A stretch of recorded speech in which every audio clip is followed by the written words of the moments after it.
anange sente y'omusajja ewooma ezo zenawaayo ng'omuntu mwami bakireke wuli mwami bakireke deputy speaker agambye mbu ojje tuyimirire wano batulabe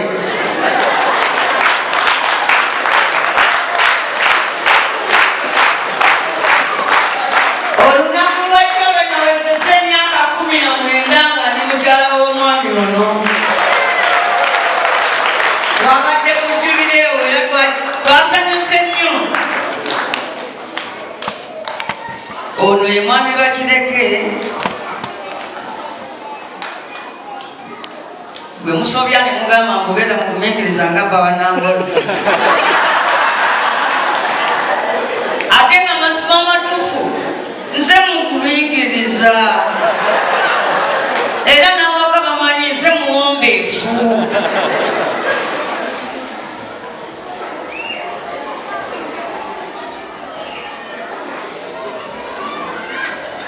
nze Memories Kibanja nkiikirira abantu ba constituency ye Bugabala South eri mu disitulikiti y'e Kamuli ng'omukyalo omubaka wa disitulikiti eyo ye Right Honorable Ntwala Rebecca Kadaga namubuuliddeko nti ngende wa mukwano gw'omukyala Bakireke Nambozi manye tuli by unfortunately tulina ababaka mu palamenti ababeerawo ne balowooza nga omukyala Nambozi okutambulira mu kagaali n'emiko nti yeekoza. You just can't believe it. But nalina abantu ne bagamba nti nze nali ne mukyala Nambozi nali naye ku mukomoni w'efe eyaffe eri nga tukyali mirembe miri natambula naye omanyi bw'otambula n'omuntu awo bw'otegeerera ddala obuzibu bwe na buli kimu ng'atambula naye naye nze nali mmanyi obulumi era nensaasira nensi mwami Bakireke wali mwami Bakireke afulumyemukko omwami oyo bannaaye nze omulimu ogugwe musabira Katonda amunkuumire bannaaye twatambulana n'omwami oyo okunyonyi ne mutuuka omukyalo ono okulinya amadaala bitalo nga bwe mubeera mu kabaasi mu obutukima mugenda okumitinga naye tasobola kutuuka nga tanatuuka kumanya katto katulako nakinati zinemozi ezaffe ezimu onaazaako omukyala wo olunaku lumu bwe buti n'olabira ddala ng'onoonya muntu mulala kuyamba naye ye yamanyi kyayiseemu nze nsaba Mukama yolwomuko so omukyala ono era nze ndi musirimu nnyo badde nzize lwa Kereziya naye nti abantu b'ekyalo kino mwekuba mu mitima ne mutegeera nti okubonaabona kwa mukyala Bakireke kufiiririra ggwanga lino si famire ye kulwanirira ggwanga kyekyamutuusa ku bulumi obulema naye yali abadde okubeera nga atambula nga nze nadduka n'agira kinokola kyoyagala naye lwakulwanirira nsi so naye nsaba nnyo mweyongera omukuuma mweyongera okutambula naye tulabe ng'ensi eno twongera ogiweereza tugituse ffe we twagala ogituusa tetunagituusa we twagala gitwala tukyalina olugendo luwanvu nnyo gituusa naye temufaayo mujja tukwatirako ffe tujja gituusa tujja giderikalinga obufumbo bulemye abamembers of parliament abakyala kubanga mukwana abasajja tebalina bugumiikiriza ate olaba ensonga gye tulina emwe tulemeseza obufumbo abangi mukwano bw'oba ne ssente ng'ozisinza bbaawo gwe musango okuba na ssente n'okola ki n'osinga bbaawo mwami Bakireke tumwebaza nnyo ajja kuba role model tumufuuse role model mu palamenti ajja ayogereko n'abaffe ab'ekyanga buli kase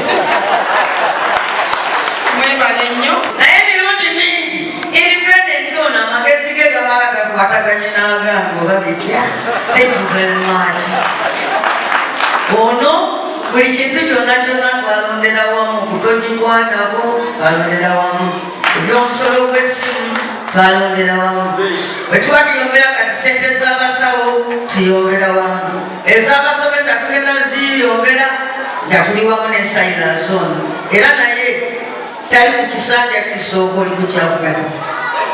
What is this term? Is the second? Yes. Yakamala mu parliament ekisanja kino kyaki kyakatumirira Njagala mbalage looya wange gyamuse mukwano.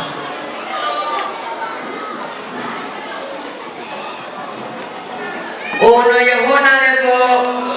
w'Emityana. Ono ye Mwami Richard Lumu. Ye MP wa Mityana South. Kakati kanashiro kankibagambe. Ono namuleka yeri ye wabyamateeka mu kibiina kya DP. Semuze ndikwekisayiro ndi watermelon yendya ddala naye yegumu yasigalayo era tubebaza kubanga mumwenda bebawandiridde ekigambo DP ne DP tebagivaamu. Osobola gyewogomako gwewogomyenanze naye kadi yange ya life membership sigiwaayo. Era obwekitiibwa kyawuganga yali amukwasa kadi nemugamba weebale naye ndi munoonyi wa budamu. Essanyu lyaffe lijja kuba lya kusonyiwagana tuddiŋŋane ffenna tugende maaso n'enkola ya wotameloni. Sebo weebale nnyo weebalire ddala okujja nsanyuse nnyo otandikidde maanyi palamenti. Ekibiina kyakyogeredde bulungi naye nze okukakasa emiryali gw'ebizayoma eno okuuma kubanga nekitaawo gwafa wasigalawo akuuma ki ekijja kati nze ndi kukijja nkolaki kuuma obaliva mu emizayiro balisanga ejjumba litaddemu kaaki ekisembayo ame bintu nze nabikolako ewange sigenda mu ddwaliro anzijanjaba nebaka naye kati bwankwatako nawulira abantu agenda okera nga wawonye nga yakomewonya mama agambye yakamala emyaka 19 mu bufumbo nze nakamalamu 15.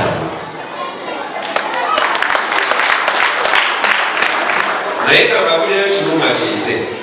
obufumbo obunyumidde nze ne bukamala tugabuna okukulira njagala nayogera okubeera omufumbo naye obufumbo tebujja kubanyumira nga tewakolamu yetaaga nga wakolamu kubanga wano wengenda okweba olima amakyakola alaba nga tewalina kafuufu neneebaka bulungi ate abaana bwazaala zaala balenzi so nakuwa ku nsi kuno kati bwe ndiba nze empeddekera nga tabali balijja wano ne bakola ki bazimba. So njagala okwebaza Katonda nzizeeko mu Kereziya mumpite emirundi gye musobola era njakuza emirundi nze Memories Kibanja nkiikirira abantu ba constituency y'e Bugabala South eri mu disitulikiti y'e Kamuli ng'omukyalo omubaka wa disitulikiti eyo ye Right Honorable Alitwala Rebecca Kadaga namubuuliddeko nti ngende wa mukwano gw'omukyalo bakireke n'ampozi we Bugabala South mu disitulikiti y'e Kamuli naye nze kyemumanyiiko ekirala yeyali atukulembera sijja kulaba bakulu nimbe nze nali mpagira Kadaga olwo yeyali atukulembera mu ttiimu Kadaga tusirise naye tulaba. Webale Namboze, webale siniya waffe oyo ye bw'atyo bw'ayogera temutwala byonna. Palamenti yakukubaganya birowoozo si yakulwana kyoba olaba okuva eri emambuka eri Northern Uganda ne tujja ne tubakuba mwenne Kibalyawe twabakuba obululu si gamba tetwali tetubaagala naye naffe tugamba nti ensi ekyukakyuka si bwe kityo ne Namboze kyanoonya si kyekyo kijja kujja kituukirire naffe ne mu NRM